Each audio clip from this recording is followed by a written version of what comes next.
কিভাবে ইন্টারনেট আসলো আমরা জানি না।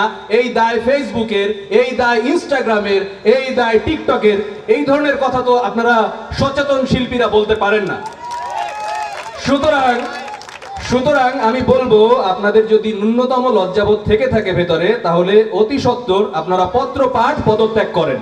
করলেই একটি শিল্পী সংগঠন শিল্পীদের আস্থার জায়গা হয়ে উঠতে পারে, কারণ এই সংগঠন দ্বারা তার সকল পেশাদারী স্বার্থ, মর্যাদা এবং অধিকার নিশ্চিত হবে। রিফরমেশনের মানে একদল খেয়ে গেল আরেক দল এসে খেতে বসবে এমন নয়। ফেসিস্ট সরাতে গিয়েই নিজেই ফেসিস্ট হয়ে ওঠার চান্স বেশি থাকে, যেটা আমরা চাই না। সিস্টেমের রিফরমেশনের পাশাপাশি আমরা নিজেদেরও রিফরমেশন চাই। সেলফ রিফরমেশন যেটাকে বলে। অভিনয় শিল্পীরা তো হবে শান্তির দূত, ধ্বংসের দূত নয়, কারণ তারা শিল্পী। শিল্পীদের সার্বজনীন হতে হয়।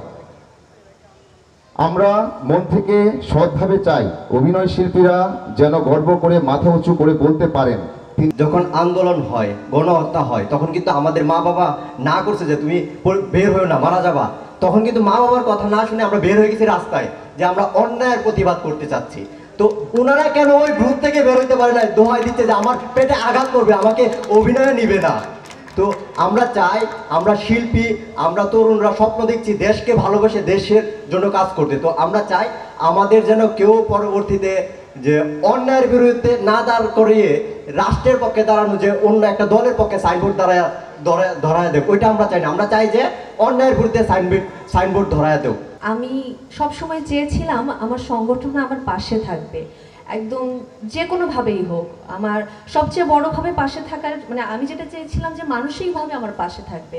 হ্যাঁ, হয়তো তারা ছিল, কিন্তু আমি লাস্ট পর্যন্ত, আমি খুব শর্টলি বলে যাচ্ছি, আমি ডিটেইলে বলতে চাচ্ছি না।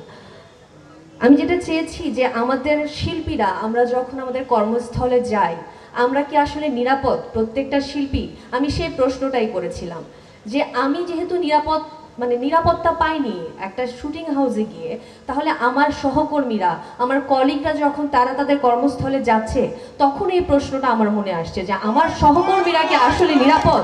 আমি এই প্রশ্নটাই করেছিলাম। এবং আমি বারবার চেয়েছিলাম যে আমাদের যে শুটিং হাউসগুলো, আমরা যেখানে কাজ করতে যাই, যেন অবশ্যই এনশিওর করা হয় যে আমাদের নিরাপত্তা এবং যা যা যেভাবে করা লাগে। কিন্তু আমি আসলে আজকে আমার অ্যাক্সিডেন্টের প্রায় 2 বছর হতে চললো, আমি কিছুই দেখিনি যে আমার সহকর্মীদেরকে নিরাপদ করার জন্য যে পদক্ষেপ নেওয়া উচিত তার কিছুই হয়নি।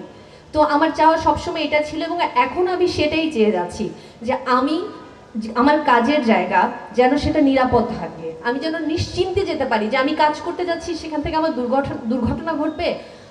আমি যেমন ফাইট করে মৃত্যুর মুখ থেকে যেভাবে আসছি, আমি আমার আরেকটা সহকর্মীকে চাই না সেই জায়গায় দেখতে। আমি সব সময় চাই যে সুন্দরভাবে কাজ করব, সবাই মিলেমিশে আমরা কাজ করব। এই আমরা অভিযোগ করব বা মনক্ষুণ্ণ থাকবো যে আমার সহকর্মীর কাছ থেকে আমি এই আঘাতটা পেলাম, এটা আমি চাই না।